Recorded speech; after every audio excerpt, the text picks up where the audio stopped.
Sir ನಮ್ಮ ಹೆಸರು ರಾಜೇಗೌಡ. ನಾವೊಂದು ಸಮಗ್ರ ಕೃಷಿ ಮಾಡ್ತಾ ಇದ್ದೀವಿ. ನಾನು ಒಂದು ನಮ್ಮ ಹಳೆ ವಿಡಿಯೋಸ್ ಎಲ್ಲ ನೀವು ನೋಡಿದ್ರೆ ಅನ್ಸುತ್ತೆ. ಹಿಂದೆ ಎಲ್ಲ ಮಾಡಿದ್ದೀನಿ ಸಮಗ್ರ ಕೃಷಿಯಲ್ಲಿ ಒಂದು 12 ಬೆಳೆ 10 ಬೆಳೆಗೆಲ್ಲ ಮಾಡ್ಕೊಂಡು ಬಂದಿದ್ದೀನಿ. ಇದು ಇನ್ನೂ ಒಂದು ವಿಭಿನ್ನವಾಗಿ ಮಾಡ್ತಾ ಇದ್ದೀನಿ ಸರ್. ಇದು ಒಂದು ವಿಭಿನ್ನವಾಗಿ ಅಂತಂದರೆ ನಾನು ವರ್ಷ ಜೂನ್ ತಿಂಗಳಲ್ಲೇ ಮಾಡೋದು. ಅದು ನನ್ನ ಬರ್ತಡದಿಂದ ನನ್ನ ತೋಟದಲ್ಲಿ 90% ಗಿಡಗಳೆಲ್ಲ ಗಿಡ ಹಾಕಿರೋದು. ಅದು ವರ್ಷ ಒಂದೊಂದು ವಿಭಿನ್ನವಾಗಿ ಮಾಡ್ತಿದ್ವಿ. ಈ ವರ್ಷ ನಂದು ಜೂನ್ 10 ಬರ್ತಡೇ ಆಯಿತು. ಆ ಬರ್ತಡೇ ದಿನ ಒಂದು 700 ಗಿಡನ ನಾಟಿ ಮಾಡಿದ್ದೀನಿ.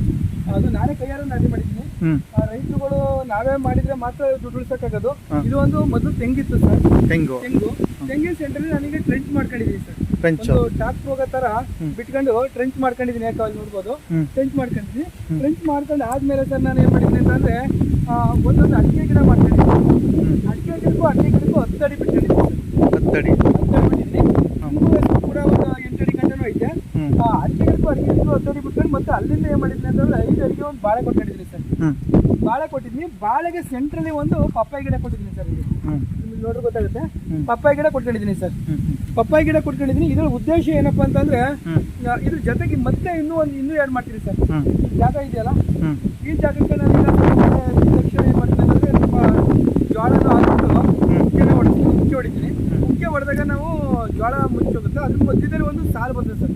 ಆ ಸಾಲಿಗೆ ಒಂದು ತಗರಿ ಹಾಕ್ತೀನಿ. ಈ ಸಾಲಿಗೆ ಒಂದು 2 ನೇಗ್ಲು ಹಾಕಲ್ಲ. ಫಸ್ಟ್ ನೇಗ್ಲಿಗೆ ತಗರಿ ಹಾಕ್ತೀನಿ ಸರ್. ತಗರಿ ಹಾಕ್ತಾರೆ. ಅದರಲ್ಲಿ ಒಂದು ದ್ವಿದಳ ಧಾನ್ಯಗಳು, ಅದು ಸೊಪ್ಪು ಸೊದೆಗಳೆಲ್ಲ ಬಿದ್ದಾವೆಲ್ಲ ಸೊ ಗಿಡಗಳಿಗೆ ಹೋಯ್ತವೆ ಅನ್ನೋದು ನಾನು ಹಳೆದಾಗಿ ಮಾಡಿದ್ದೀನಲ್ಲ, ಅದೇ ತರ ಇದನ್ನು ಕೂಡ ಮಾಡಿರೋದು. ಈ ತರ ಮಾಡ್ಕೊಂಡಿದ್ದೀನಿ ಸರ್.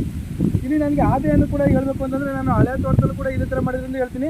ಪಪ್ಪಾಯ ಗಿಡ 8 ರಿಂದ 12 ತಿಂಗಳಿಗೆ ಆದಾಯ ಸ್ಟಾರ್ಟ್ ಮಾಡ್ತದೆ. ಇದು ಮುಗಿತಾ ಇದ್ದಂಗೆ ಒಂದು 11 ತಿಂಗಳು 12 ತಿಂಗಳು ಮುಗಿದೇ ಹೋಗುತ್ತೆ ಪಪ್ಪಾಯಿ. ಅದು ಮುಗಿದ ತಕ್ಷಣ ನಮಗೆ ಬಾಳೆ ಸ್ಟಾರ್ಟ್ ಆಗುತ್ತೆ. ಆ ಬಾಳೆ ಸ್ಟಾರ್ಟ್ ಆಗುತ್ತೆ. ಆ ಬಾಳೆ ನಮ್ಗೆ ಆದಾಯ ಬರ್ತದೆ. ಅದು ಕೂಡ ಒಂದು 2 ವರ್ಷಗಳ ನಾವು ನಿರಂತರವಾಗಿ 2 ರಿಂದ 3 ವರ್ಷಗಳ ನಾವು ನಿರಂತರವಾಗಿ ಆದಾಯ ತೆಗಿತಾ ಇರ್ಬೋದು. ಅದ್ರ ಜೊತೆಗೆ ಇಲ್ಲೂ ಕೂಡ ನಾವು ಆದಾಯ ತೆಗಿತಾ ಇರ್ಬೋದು. ಮತ್ತೆ ಆದಾಯ ಮುಗಿಸಿದ್ರೆ ಅಡಿಕೆ ಗಿಡ ಬರ್ತದೆ. ಆಲ್ರೆಡಿ ತೆಂಗು ಕೂಡ ನಮ್ಗೆ ಆದಾಯ ಕೊಡ್ತಾ ಇದೆ. ಅದ್ರ ಜೊತೆಗೆ ಅಡಿಕೆ ಗಿಡ ಆದಾಯ ಕೊಡ್ತದೆ. ಅದಾದ್ಮೇಲೆ ನಾವು ನೆಕ್ಸ್ಟ್ ಯಾವ ಬೆಳೆ ನೆರಳು ಕೇಳುತ್ತೆ ಅದನ್ನ ನಾವು ಆಯ್ಕೆ ಮಾಡ್ಕೊಳ್ಳೋಣ ಅಂತ ತೀರ್ಮಾನ ಮಾಡ್ಕೊಂಡಿದ್ದೀನಿ. ಈಗ ನೆರಳಲ್ಲಿ ಯಾವ್ದು ಬರ್ತದೆ, ಆಮೇಲೆ ಬಿಸಿಲು ಯಾವ್ದು ಬರ್ತದೆ, ತುಂಬಾ ಬಿಸಿಲು ಯಾವ್ದು ಬೇಕು ಅನ್ನೋದು ನಾವು ಆಯ್ಕೆ ಮಾಡ್ಕೊಂಡ್ರೆ ನಾವು ರೈತರುಗಳು ಕೂಡ ಒಂಥರ ವಿಭಿನ್ನವಾಗಿ ಇದು ಮಾಡ್ಕೋಬಹುದು. ತುಂಬಾ ಕೂಲಿಂಗ್ ಆಯ್ತಾ, ತುಂಬಾ ಕೂಲಿಂಗ್ ಆದ ಗಿಡಗಳು ಇದ್ದಾವೆ. ಇವೆನಿಲ್ಲ ಇವೆಲ್ಲ ತುಂಬಾ ಕೂಲಿಂಗ್ ಅಲ್ಲಿ ಇರ್ತವೆ. ಅವನ್ನ ಆಯ್ಕೆ ಮಾಡ್ಕೊಂಡ್ರೆ ನಾವು ಏನಪ್ಪಾ ಅಂದ್ರೆ ಜಮೀನಲ್ಲಿ ಒಂದೇ ಬೆಳೆಯಲ್ಲಿ ಇರಬಾರ್ದು. ಸೊ ಸಮಗ್ರ ಕೃಷಿ ಮಾಡಿದ್ರೆ ರೈತರಿಗೆ ಸಮಗ್ರ ಕೃಷಿ ಮಾಡ್ತಾರೆ. ಅದಕ್ಕೆ ಒಂದಿಲ್ಲದ್ರಲ್ಲಿ ನಮ್ಗೆ ಆದಾಯ ಬರ್ತಾನೆ ಇರ್ತದೆ. ಹಂಗಾಗಿ ನಾವು ಸಮಗ್ರ ಕೃಷಿನೇ ಮಾಡ್ತಾ ಇದ್ದೀವಿ ಸರ್. ಇದು ನಾವು ಇಷ್ಟೇ ಎಕರೆ ಅಂತ ಹೇಳಕ್ ಬರೋದಿಲ್ಲ ಸರ್. ನಮ್ದು ಜಮೀನು ತುಂಡು ಜಮೀನು ಆದ್ರೆ 10 ಕುಂಟೆ ಆದ್ರೂ ಆಗ್ಬೋದು, ಅರ್ಧ ಎಕರೆ ಆಗ್ಬೋದು, ಇಲ್ಲ 2 ಎಕರೆ 3 ಎಕರೆ 5 ಎಕರೆ ಎಷ್ಟಿದ್ರೂ ಆಗ್ಬೋದು. ಅವರ ಒಂದು ಜಮೀನು ಇರೋವಷ್ಟಕ್ಕೆ ಮಾಡ್ಬೋದು. ಇದು 10 ಕುಂಟೆಯಿಂದಲೂ ಕೂಡ ಇದು ಮಾಡ್ಬೋದು. ಇದು ಕೂಡ ನಮ್ದೊಂದು 3/4 ಎಕರೆ ಇರ್ಬೋದು ಸರ್. ಅಂದಾಜು 3/4 ಎಕರೆ ಇರ್ಬೋದು. ನನಗೆ ನೀರು ಕೂಡ ಕಮ್ಮಿನೇ. ಆ ನೀರು ಕೂಡ ಕಮ್ಮಿನೇ. ಅದಕ್ಕಾಗಿ ನಾನೇ ಮಾಡಿದ್ರೆ ಹನಿ ನೀರಾವರಿನೇ ಮಾಡ್ಕೊಂಡಿದ್ದೀನಿ ಸರ್. ಹನಿ ನೀರಾವರಿ ಮಾಡ್ಕೊಂಡಿದ್ದೀನಿ. ನೋಡ್ಬೋದು ಇವೆಲ್ಲ ಹನಿ ನೀರಾವರಿ ಟ್ಯೂಬ್ಗಳು ಚಿಕ್ಕವು. ಇದು ಒಂದು ಹೊಸದಾಗೆ ಇದು ಮಾಡಿದ್ದಾರೆ. ಇದು ಕೂಡ ಒಂದು ಒಳ್ಳೇದೇ. ಇದು ಅದ್ರ ಜೊತೆಗೆ ಇದು ಮುಂದೆ ಪೈಪ್ ಬೇಕಾದ್ರೆ ಇವತ್ತೇ ಪೈಪ್ ಕೂಡ ಮಾಡ್ಕೊಂಡಿದ್ದೀವಿ. ಅಂದ್ರೆ ಖರ್ಚನ್ನು ನಾವು ಕಮ್ಮಿ ಮಾಡಬೇಕು. ಈಗ ಈ ಮಾಮೂಲಿ ತೆಗ್ಸಿದ್ದೀವಿ, ಒಂದು ಪೈಪ್ ಬಿಟ್ಬಿಟ್ರೆ ನಮಗೆ ಸ್ಪ್ರಿಂಕ್ಲರ್ ಕೂಡ ವರ್ಕ್ ಮಾಡ್ಕೋಬೋದು. ಎಲ್ಲ ಗುಂಡಿ ಮುಚ್ತಾ ಬರ್ತಾರೆ ಸರ್. ಹೋಗ್ತಾ ಪೈಪ್ ಆಟೋಮೆಟಿಕ್ ಆಳಕ್ಕೆ ಹೋಗ್ತದೆ. ಇದ್ರ ಸಮಗ್ರ ಕೃಷಿನ ಮಾಡಿದ್ರೆ ಸರ್ ನಿಜವಾಗ್ಲೂ ಒಂದು ಆದಾಯಕ್ಕೂ ಚೆನ್ನಾಗಿರ್ತದೆ. ಮತ್ತೆ ಖರ್ಚೇ ಕಮ್ಮಿ ಸರ್. ಇದಕ್ಕೆ ತುಂಬಾ ಖರ್ಚು ಕಮ್ಮಿ. ಖರ್ಚಾದ್ರೆ ನಾವು ನಮ್ದೇ ಎರೆಹುಳಿನ ಗೊಬ್ಬರ ಇದೆ, ನಮ್ದೇ ಜೀವಾಮೃತ, ದಶಪರ್ಣಿ ಕಷಾಯ, ಈ ತರ ನಾಟಿ ಹಸು ಇವೆಲ್ಲ ನಾವು ಮಾಡ್ಕೊಂಡಿರೋದ್ರಿಂದ ನಾವು ಖರ್ಚು ಕೂಡ ಇಲ್ಲಿ ತುಂಬಾ ಕಮ್ಮಿ ಸರ್. ಇವಾಗ ನಾನು ಇದಕ್ಕೆ ಎರೆಹುಳಿ ಸಾಕಿದ್ದೀನಿ ಸರ್. ಎರೆಹುಳಿನ ಗೊಬ್ಬರ ಕೊಡ್ತಾ ಇದ್ದೀನಿ. ಹಾಗೆ ಜೀವಾಮೃತ, ದಶಪರ್ಣಿ ಕಷಾಯ ಸ್ವಲ್ಪ ಕೊಟ್ಟಿದ್ದೀನಿ ಈಗ ಆಲ್ರೆಡಿ. ಮತ್ತೆ ನಮ್ಗೆ ಈ ಪಪ್ಪಾಯಿ ಗಿಡ ಬರ್ತಲ್ಲ ಸರ್. ಪಪ್ಪಾಯಿ ಗಿಡ ಎಲೆ ಎಲ್ಲ ಬಿದ್ದು ಇಲ್ಲೇ ಗೊಬ್ಬರ ಆಗುತ್ತೆ. ನಾವು ಈ ಜಮೀನಿಗೆ ಗೊಬ್ಬರ ಹಾಕೋದ್ಕಿಂತ ಜಮೀನೇ ಗೊಬ್ಬರ ಮಾಡಬೇಕು. ಅಂದ್ರೆ ಹಿಂದೆ ಹೇಳ್ತಾರೆ ತಿಪ್ಪೆ ಅಂತ ಹೇಳ್ತಾರೆ ಸರ್ ನಮ್ಮ ಕಡೆ. ಆ ತಿಪ್ಪೆನ ಒಂದ ಇಟ್ಟಿದ್ದು ಒಂದು ಜಮೀನೇ ತಿಪ್ಪೆ ಮಾಡಬೇಕು. ಆಗ ಏನಾಗುತ್ತೆ ನಮ್ಗೆ ಒಂದು ಬೆಳೆಗಳೆಲ್ಲ ಜಾಸ್ತಿ ಬರ್ತವೆ, ಚೆನ್ನಾಗಿ ಬರ್ತವೆ. ನೋಡಿ ಇದು ಪಪ್ಪಾಯಿಲಿ ಎಲೆ ಎಲ್ಲ ಬೀಳ್ತವೆ, ಅಲ್ಲೇ ಗೊಬ್ಬರ ಆಗುತ್ತೆ. ಬಾಳೆಲ್ಲೂ ಕೂಡ ಎಲೆ ಬೀಳ್ತವೆ, ಅಲ್ಲೇ ಗೊಬ್ಬರ ಆಗುತ್ತೆ. ಲಾಸ್ಟ್ ಎಲ್ಲ ಹೋದ್ಮೇಲೆ 3 ವರ್ಷಕ್ಕೆಲ್ಲ ಕ್ಲಿಯರ್ ಆಗುತ್ತೆ. ಅದೆಲ್ಲ ಫುಲ್ ಗೊಬ್ಬರನ ಆಗುತ್ತೆ. ಮತ್ತೆ ಅಡಿಕೆ ಗಿಡಕ್ಕೆ 10 ಅಡಿ ಕೊಟ್ಟಿರೋದ್ರಿಂದ ಈ ಮ್ಯಾಲೆ ಹೋಗ್ಬರ್ತದೆ. ಅಡಿಕೆ ಗಿಡ ಒಂದು 3 ವರ್ಷಕ್ಕೆ ಮೇಲೆ ಬರ್ತದೆ. ಜೊತೆಗೆ ಇಲ್ಲಿ ನೆರಳಾಗುತ್ತೆ. ನೆರಳಾದಾಗ ನಾವು ಕೂಡ ಒಂದು ವೆನಿಲಾ ಕೂಡ ಮಾಡ್ಕೋಬಹುದು. ಚಾಕ್ಲೇಟ್ ಗಿಡ ಅಂದ್ರೆ ಕೋಕ್ ನಡ್ಕೋಬಹುದು ಮಾಡ್ಬೋದು. ಈಗ ಹೇಳ್ತಾರೆ ಸರ್, ಈಗ ತೋಟ ಎಲ್ಲ ಫುಲ್ಲು ನೆರಳಾಗ್ಬಿಡ್ತದೆ, ನೆರಳಾದ್ರೆ ಇನ್ನೇನು ಬೆಳೆಯೋಕ್ಕೆ ಆಗಲ್ಲ ಅಂತ ಹೇಳ್ತಾರೆ. ಆದ್ರೆ ತೆಂಗೆಲ್ಲ ಬಂದ್ಮೇಲೆ, ಅಡಿಕೆ ಬಂದ್ಮೇಲೆ ನೆರಳಾಗೋದು ಸಹಜ. ನೆರಳು ಆದ್ಮೇಲೆ ನಾವು ನೆರಳಲ್ಲಿ ಏನ್ ಬೆಳೆಯುತ್ತೆ ಅನ್ನೋದು ನಾವು ಯೋಚನೆ ಮಾಡ್ಕೋಬೇಕು ರೈತರುಗಳು ಅಲ್ವರಾ. ಸೊ ಈಗ ಹೇಳಿದ್ನಲ್ಲ ನಾನು, ಇದು ಕೋಕೋ ಹಾಕೋಬಹುದು, ಕೋಕೋ ಜೊತೆಗೆ ಇನ್ನೂ ನೆರಳಾಯ್ತಾ ವೆನಿಲಾ ಹಾಕೋಬಹುದು. ಯಾಕೆ ಅಡಿಕೆ ಗಿಡ ಎಲ್ಲ ಸಪೋರ್ಟಿಂಗ್ ಇರ್ತವೆ ಅವಕ್ಕೆ. ಇನ್ನೂ ಸ್ವಲ್ಪ ಮೆಣಸು ಈ ತರನು ಹಾಕೋಬಹುದು. ಮತ್ತೆ ಇಲ್ಲಿ ಖಾಲಿ ಗ್ಯಾಪ್ಗಳಲ್ಲೂ ಕೂಡ ಯಾವ್ದಾರ ಇದು ಮುಂದೆ ಬರ್ತಾ ಬರ್ತಾ ಬರ್ತಾ ಯಾವ್ದು ಏನ್ ಮಾಡ್ಬೇಕು ಅನ್ನೋದು ನೋಡ್ಕೊಂಡು ನಾವು ಮಾಡ್ಕೋಬಹುದು ಸರ್. ಸರ್ ಇದಕ್ಕೆ ನನಗೆ ಮಾರ್ಕೆಟ್ಗೆ ನನಗೆ ತೊಂದರೆನೇ ಆಗ್ತಾ ಇಲ್ಲ. ಯಾಕೆ ಮಾತು ಹೇಳ್ತೀನಿ ಅಂತಂದ್ರೆ, ನಾವು ಸಾವಯವ ಕೃಷಿ ಮಾಡಿದ್ರೆ ಒಂದು ಮಾರ್ಕೆಟಿಂಗ್ ವ್ಯವಸ್ಥೆನೂ ಚೆನ್ನಾಗಿರ್ತದೆ. ಇಲ್ಲ ಅಂತಂದ್ರೂ ಕೂಡ ನಾವು ಇದು ಮಾಡ್ಬೋದು. ಈಗ ಬಾಳೆಹಣ್ಣಿ ಗಿಡ ಎಲ್ಲ ಬರ್ತೀವಿ ಸರ್, ನಂದಲ್ಲೆಲ್ಲ ಬಾಳೆ ಗಿಡ ಬರ್ತಾ ಇದೆ. ಆ ಬಾಳೆ ಗಿಡದ ಎಲೆ ಎಲ್ಲ ಎಲ್ಲರೂ ಏನ್ ಮಾಡ್ತಾರೆ ರೈತರುಗಳು ಅಂತಂದ್ರೆ, ತಗೊಂಡೋಗಿ ಮಾರ್ಕೆಟಿಗೆ ಕೊಡ್ತಾರೆ. ಅವ್ರು ಏನ್ ಮಾಡ್ತಾರೆ, 10 ರೂಪಾಯಿಂದ 12 ರೂಪಾಯಿ ಕೊಡ್ತಾರೆ ಕೆಜಿಗೆ ಅಷ್ಟೇ. ಅದೇ ನಾವೇ ಡೈರೆಕ್ಟ್ ಆಗಿ ಮಾರ್ಕೆಟ್, ಈಗ ನಮ್ಮ ಸುತ್ತಮುತ್ತ ಸ್ಕೂಲ್ಗಳು ಇರ್ತವೆ, ಎಲ್ಲ ಊರಲ್ಲೂ ಎಲ್ಲ ರೈತರ ಸುತ್ತಮುತ್ತ ಸ್ಕೂಲ್ಗಳು ಇದಾವೆ, ಅವರು ಮಾಡ್ಬೋದು. ಅದೇ ತರ ನಾವು ಸ್ಕೂಲ್ಗಳಿಗೆ ಕೊಟ್ರೆ ಅವರು ಕೂಡ ಅಲ್ಲಿ ಕೊಡೋ ಮಾರ್ಕೆಟ್ಗೆ ಹೋದಾಗ ಅವರು ಕೂಡ 25 ರೂಪಾಯಿ ಕೊಟ್ಟೆ ತಂದು ಕೊಡ್ಬೇಕಾಗುತ್ತೆ ಮಕ್ಳುಗಳಿಗೆ ಬಾಳೆಹಣ್ಣ. ನಾವೇ ತಗೊಂಡು ಕೊಟ್ರೆ ಅದೇ 25 ರೂಪಾಯಿ ನಮಗೂ ಕೂಡ ಕೊಡ್ತಾರೆ. ಆಗ ನಮ್ಗೆ ಆದಾಯ ಕೂಡ ಜಾಸ್ತಿ ಆಗುತ್ತೆ. ಈಗ ನಾವು 2.5 ಎಕರೆಯಲ್ಲಿ ಏನು ಬಾಳೆನ ಬೆಳೆದು ಆದಾಯ ಮಾಡ್ತಾರೆ, ಅದನ್ನ 1 ಎಕರೆಲ್ಲೇ ಮಾಡಿದ್ರೆ ಮಾಡ್ಬೋದು. ನಾವು ವರ್ಷ ಎಲ್ಲ ನಮ್ಮ ರೈತರುಗಳು ಕಷ್ಟಪಡ್ತಾರೆ ಸರ್. ಆದ್ರೆ 2 ದಿನ ನಾವು ಕಷ್ಟಪಡಕ್ಕೆ ಯೋಚನೆ ಮಾಡ್ತೀವಿ. ಒಂದು 14-15 ತಿಂಗಳ ಕಂಡ ಬಾಳೆ ಬರಕ್ಕೆ 15 ತಿಂಗಳು ಬರ್ತದೆ. 15 ತಿಂಗಳು ನಾವು ಕಷ್ಟಪಟ್ಟು ಕೆಲಸ ಮಾಡಿರ್ತೀವಿ. ಆದ್ರೆ 2 ದಿನ ತಂದು ಹಣ್ಣು ಮಾಡಿ ತಗೊಂಡೋಗಿ ಕೊಟ್ರೆ ಸಾಕು 2 ದಿನ. ಆಗ ನಮ್ಗೆ ಏನಾಗುತ್ತೆ, 2.5-3ರಷ್ಟು ಆದಾಯ ಬರ್ತದೆ ಅಲ್ರ. ಈಗ 10 ರೂಪಾಯಿ ಅಲ್ಲಿ ಬಾಳೆಹಣ್ಣು ಕೊಡೋದ್ರ ಬಂದು ಇಲ್ಲಿ 25 ರೂಪಾಯಿ ಬಾಳೆಹಣ್ಣು ಕೊಟ್ರೆ ಎಷ್ಟು ಒಳ್ಳೇದು. ಇದರ ರೈತರುಗಳು ಸ್ವಂತ ನಾವೇ ಮಾರ್ಕೆಟಿಂಗ್ ವ್ಯವಸ್ಥೆನ ಮಾಡ್ಕೋಬೇಕು ಸರ್.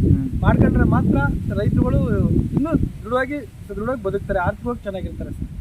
ಸರ್ ಇದು ಟ್ರೆಂಚ್ ಮಾಡೋ ಉದ್ದೇಶ ಏನು ಅಂತಂದ್ರೆ, ಈಗ ನೀವು ನೋಡ್ಬೋದು ಗಿಡಗಳೆಲ್ಲ, ಈಗ ಜೈಕಾಯಿ ಆಗಿರ್ಬೋದು, ಪಪ್ಪಾಯಿ, ಬಾಳೆ ಇವೆಲ್ಲ ಇರ್ತವೆ. ಇವೆಲ್ಲ ಮ್ಯಾಕ್ ಬರುವಂತ ಗಿಡಗಳು ಅಲ್ವಾ ಸರ್. ಈ ಮ್ಯಾಕ್ ಬರುವಂತ ಗಿಡಗಳು ಮತ್ತೆ ಮಳೆ ನೀರು ಬರುತ್ತೆ ಸರ್. ಈ ಮಳೆ ನೀರು ಬಂದಿದ್ದು, ಮಳೆ ನೀರು ಈ ನಮ್ಮ ಜಮೀನು ಬಿಟ್ಟು ಆಚೆ ಕಡೆಗೆ ಹೋಗ್ಬಾರ್ದು. ತಾಯಿ ಎದೆ ಹಾಲು ಅಂತ ಹೇಳ್ತಾರೆ ಮಳೆ ನೀರನ್ನ. ಆ ನೀರು ನಮ್ಮ ಜಮೀನು ಬಿಟ್ಟು ಬೇರೆ ಕಡೆಗೆ ಹೋಗ್ಬಾರ್ದು. ಆ ಜಮೀನು ಇಲ್ಲೇ ಕುಡಿಬೇಕು. ಎಷ್ಟೇ ಮಳೆ ಬಿದ್ದರೂ ಕೂಡ ನಮ್ಮ ಜಮೀನಿಂದ ಆಚೆ ಕಡೆಗೆ ಹೋಗೋದಿಲ್ಲ ಒಂದು. ಅದಾದ್ಮೇಲೆ ಸರ್ ನಮ್ಗೆ ಇಲ್ಲಿ ಕಳೆಗಳು ಬರ್ತವೆ, ಅಂದ್ರೆ ಬ್ಯಾಡವಾದ ಗಿಡಗಳೆಲ್ಲ ಎಲ್ಲ ಬರ್ತವೆ ಸರ್. ಇವೆಲ್ಲ ಕಿತ್ಬಿಟ್ಟು ನಾವು ಇದ್ರ ಕೆಳಗಡೆ ಕೊಡ್ಬೋದು. ಅಂದ್ರೆ ಬೇರು ಕೂಡ ಕಮ್ಮಿಗಿರ್ತದೆ. ಆಮೇಲೆ ಇದು ಆಗ್ತಾ ಅದು ಮುಚ್ಚುತ್ತಾ ಬರ್ತದೆ ಸರ್. ಆಮೇಲೆ ಇದು ಸೋಗೆ ಬೀಳ್ಬೋದು. ಮತ್ತೆ ಬ್ಯಾಡವಾದ ಏನೇ ಬರಲಿ ಸರ್, ಏನೇ ಬಂದರೂ ಕೂಡ ನಾವು ಇದಕ್ಕೆ ನಾವು ಮುಚ್ಕೊಂಡ್ಬರ್ಬೋದು. ಮತ್ತೆ ಇದರಲ್ಲಿ ಮಳೆ ನೀರು ಕೂಡ ಸೇವ್ ಆಯ್ತದೆ. ನಾವು ನಮ್ಮ ಮಳೆ ಕೂಡ ಎಲ್ಲೂ ಹೋಗಲ್ಲ. ಇವೆಲ್ಲ ನಾವು ಬೇಕು ಅನ್ನೋದು ಅಲ್ಲಿವರೆಗೆ ನೀರು ಬಿಡ್ತೀವಿ ಅಷ್ಟೇ. ಮಳೆ ನೀರು ಬಂದರೆ ಅಲ್ಲಿಗೆ ಹೋಗೋದಿಲ್ಲ. ಸೊ ನಿಮ್ಮ ತೆಂಗಿನ ಮರಗಳು ಉಪಯೋಗ ಆಗುತ್ತೆ ಸರ್ ಇದು? ತೆಂಗಿನ ಮರ ಬೇರುಗಳು ಕೂಡ ಅಡಿಲಿರ್ತಾವಲ್ಲ ಸರ್, ಅವು ಅಡಿಲಿ ಕಲ್ಲು ಎಲ್ಲ ಇದಿರ್ತದೆ, ಅದ್ರೊಳಗಡೆ ಬಿಟ್ಟರೆ ಇದು ಕೂಡ ಚೆನ್ನಾಗಿ ಇಳಿತವೆ. ಆಮೇಲೆ ನೀವು ಇವೆಲ್ಲ ಜಾಯ್ಕಾಯಿ ಗಿಡ ಅಲ್ವರ, ಜಾಯ್ಕಾಯಿ ಗಿಡ ಇವೆಲ್ಲ ಆಳುಗೂ ನೆಟ್ಟಂಗೂ ಆಗುತ್ತೆ. ಆಮೇಲೆ ಇವಕ್ಕೆಲ್ಲ ನಾವು ಬೇರೆ ಹೇಳ್ತಾರೆ ಹೆಂಗೆ ಅಂತಂದ್ರೆ, ಅಡಿಕೆ ಗಿಡಕ್ಕೆ ಮುನ್ನೋಡಿಸ್ತೋ ಬೇರೆ ಕಡೆಯಿಂದ ಅಂತಾರೆ. ಅವ್ರು ಲಕ್ಷಾಂತರ ರೂಪಾಯಿ ಖರ್ಚು ಕೂಡ ಮಾಡ್ಬೇಕಾಗುತ್ತೆ. ಇದು ನಾವು ಇವತ್ತು 2 ಅಡಿ ಕೆಳಗಡೆ ನೆಟ್ಟಿದ್ರೆ ಮತ್ತೆ ಅದು ಬರ್ತಾ ಬರ್ತಾ ಬರ್ತಾ ಬಂದಾಗ 1 ಅಡಿ 2 ಅಡಿ ಮಣ್ಣ ಬೇರೆ ಕಡೆ ಒಡಸ್ತಂಗೂ ಕೂಡ ಆಗುತ್ತೆ. ಸೊ ಮಣ್ಣನ್ನ ಬೇರೆ ಕೊಟ್ಟಂಗೂ ಆಗುತ್ತೆ, ಬೇರೆ ಕೂಡ ಈ ಕಡೆಗೆ ಬರೋದಿಲ್ಲ, ಇನ್ನೂ ಆಳಕ್ಕೆ ಹೋದಂಗೆ ಇಟ್ಟಂಗೂ ಆಗುತ್ತೆ. ಆಮೇಲೆ ಹೇಳ್ಬೇಕು ಅಂದ್ರೆ ಸರ್, ಸೋಗೆಗಳು ಬೀಳ್ತದೆ. ಆಮೇಲೆ ಬ್ಯಾಡವಾದದ್ದು ವಸ್ತುಗಳು, ಕಳೆಗಳು, ಗೊಬ್ಬರದ ಕಡ್ಡಿ ಆಗಿರ್ಬೋದು, ಯಾವುದೇ ಒಂದು ಆಗಿರ್ಬೋದು, ಅದೆಲ್ಲ ತಂದು ಒಳಿಕೆ ಹಾಕ್ಬೋದು. ಮತ್ತೆ ಗೊಬ್ಬರನು ಕೂಡ ನಾವು ಅಂದ್ರೆ ಎರೆಹುಳಿನ ಗೊಬ್ಬರ ಆಗಿರ್ಬೋದು, ಜೀವಾಮೃತ ಕೊಡ್ಬೋದು, ಅದೆಲ್ಲ ಕೂಡ ಅಲ್ಲೇ ಕೊಡ್ಬೋದು. ಆಮೇಲೆ ಎರೆಹುಳ ಒಂದು ಭೂಮಿ ಅಡಿಲಿ ತಣ್ಣಗಿರ್ತವೆ ಅಂದ್ರೆ ವಾಸ ಮಾಡಕ್ಕೆ ಅದು ಒಂದು ಅನುಕೂಲವಾದ ಜಾಗ. ಮ್ಯಾಲೆ ಅವು ಅಷ್ಟು ಮ್ಯಾಕ್ ಬರಲ್ಲ, ಒಳಗಡೆ ಚೆನ್ನಾಗಿ ವಾಸ ಮಾಡಕ್ಕೂ ಕೂಡ ಆಗುತ್ತೆ. ಮಳೆ ನೀರು ಬಂದಾಗ ಅಲ್ಲಿ ಇಲ್ಲೇ ಹಿಂಗ್ಸಿ ಅದು ಜಮೀನು ಒಳಗಡೆನೆ ಹರಿದಾಡ್ಬೇಕು. ನೀರು ಇದು ಜಮೀನಲ್ಲೇ ಹರಿದಾಡ್ಬೇಕು, ಮ್ಯಾಲಿಂದ ಹರಿದು ಬೇರೆ ಕಡೆಗೆ ಹೋಗ್ಲೂಬಾರ್ದು. ಸೊ ನೀರಿದ್ದಷ್ಟು ಸೋಗು ಸೊಪ್ಪೆಲ್ಲ ಅಲ್ಲೇ ಕರಗುತ್ತೆ ಸರ್. ಆಮೇಲೆ ಹೇಳ್ತಾರೆ ಸರ್, ಒಂದು ಸ್ಪೂನ್ ಮಣ್ಣಲ್ಲಿ ಕೋಟ್ಯಾಂತರ ಜೀವಾಣುಗಳು ಇದಾವೆ ಅಂತ ಹೇಳ್ತಾರೆ. ಸೊ ನಾವು ಮಳೆ ನೀರ್ನ ನಾವು ಬೇರೆ ಕಡೆಗೆ ಬಿಟ್ರೆ ನಮ್ಮ ಜೀವಾಣುಗಳನ್ನ ಬೇರೆ ಕಡೆಗೆ ಬಿಟ್ಟಂಗೆ. ಅದು ನಮ್ಮ ಜಮೀನ್ ಬಿದ್ದಂತ ಮಳೆ ನಮ್ಮಲ್ಲೇ ಹಿಂಗ್ಬೇಕು. ಆ ಕೆಲಸನ ನಾವು ಮಾಡ್ಬೇಕು ಸರ್. ನಾವು ಅಡಿಕೆ ಗಿಡನ ಆಯ್ಕೆ ಮಾಡ್ಬೇಕಂದ್ರೆ ಸ್ವಲ್ಪ ಜಾಸ್ತಿ ಉದ್ದಾಗಿರೋದನ್ನ ಆಯ್ಕೆ ಮಾಡ್ಕೊಳಕ್ ಹೋಗ್ಬಾರ್ದು ಸರ್. ಮ್ಯಾಕ್ಸಿಮಮ್ ಅಂದ್ರೂ 1 ಅಡಿ ಇರ್ಬೇಕು. 1 ಅಡಿ ಏನ್ ಉದ್ದೇಶ ಅಂತಂದ್ರೆ, ನಾವು ನಾಟಿ ಮಾಡಿರ್ತೀವಿ. ಸೊ ನಾಟಿ ಮಾಡಿದಾಗ ನಮ್ಗೆ ಗಾಳಿ ಬೀಸೋದು ಸಹಜ ಅಲ್ವರ. ಆ ಗಾಳಿ ಬೀಸಿದಾಗ ಏನಾಗುತ್ತೆ ಅಂದ್ರೆ ಆ ಗಿಡಕ್ಕೆ ಬೀಳುತ್ತೆ ಅಲ್ವರ, ಬೀಳುತ್ತೆ. ಆಮೇಲೆ ಇದಕ್ಕೆ ಮಳೆ ಗಾಳಿ ಬೀಳಿಲ್ಲ ಅದೇ ನಾವು ಏನ್ ಮಾಡ್ಬೇಕು ಅಂತ ಅಂದ್ರೆ, ಇನ್ನ ಒಂದು ಗಿಡನ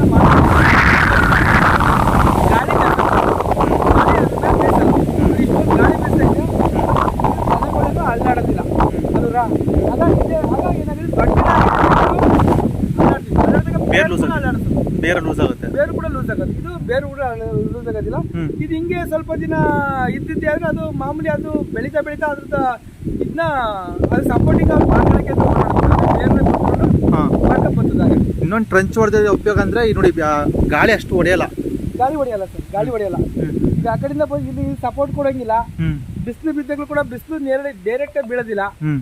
ಮಧ್ಯಾಹ್ನ ಬಿಸಿಲು ಏನ್ ಅಬ್ಬಬ್ಬ ಅಂದ್ರೆ ಒಂದು 12 ಗಂಟೆಯಿಂದ ಒಂದು ಗಂಟೆ ಗಂಟ 1-1.5 ಗಂಟೆ ಬೀಳ್ಬೋದು. ಅಷ್ಟು ಬಿಟ್ರೆ ಯಾವ ಟೈಮಲ್ಲಿ ಬಿಸಿಲು ಬೀಳೋದಿಲ್ಲ 1 ವರ್ಷ ಗಂಟೆ. ಆಮೇಲೆ ಏನಾಗುತ್ತೆ, ಇದು ಆಟೋಮೆಟಿಕ್ ಮ್ಯಾಕ್ ಬಂದ ಇದಾಗುತ್ತೆ. ಆಮೇಲೆ ಅದಕ್ಕೆ ತಡೆಯೋ ಶಕ್ತಿ ಬರ್ತದೆ. ಆಮೇಲೆ ನೀವು ಅಡಿಕೆ ಗಿಡನ ಇನ್ನೊಂದು ಏನಪ್ಪಾ ಅಂದ್ರೆ, ಅಡಿಕೆ ಗಿಡದ ಮಧ್ಯದಲ್ಲಿ ಈ ಗಿಡಗಳು ನಾಟಿ ಮಾಡಿರೋ ಉದ್ದೇಶ ಇನ್ನೂ ಒಂದಿದೆ ಸರ್. ಏನು ಅಂತಂದ್ರೆ, ಇದು ಬೇಸಿಗೆ ಟೈಮ್ ಬಂದಾಗ ತಡೆಯೋಕ್ಕೆ ಕಷ್ಟ ಆಗುತ್ತೆ.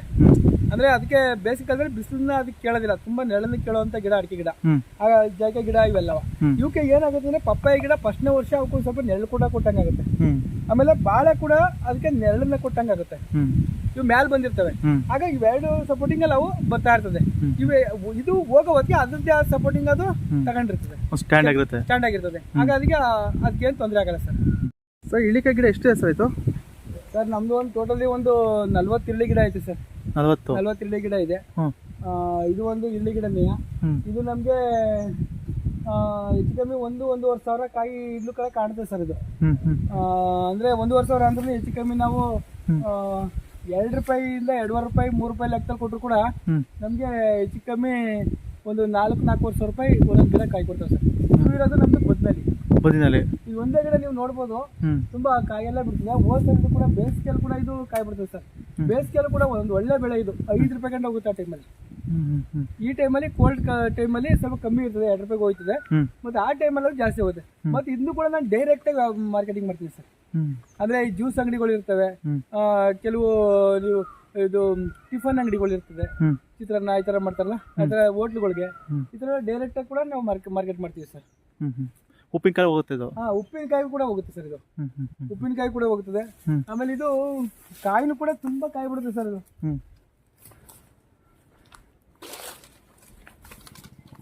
ಯಾವ ಕಾಯಿ ತುಂಬಾ ಕಾಯಿ ಬಿಡುತ್ತೆ ಸರ್. ಇದು ಎಲ್ಲ ನೋಡ್ರೆ ಕಾಣ್ತದೆ. ಈ ಮರದಲ್ಲಿ ಫುಲ್ ಒಂದೇ ಗಿಡ ಎಷ್ಟು ಕಾಯಿ ಬಿಡುತ್ತೆ ಅಂತ ನಿಮ್ಗೆ ನೋಡ್ರೆ ಗೊತ್ತಾಗುತ್ತೆ. ತುಂಬಾ ಕಾಯಿ ಬಿಡುತ್ತೆ ಸರ್.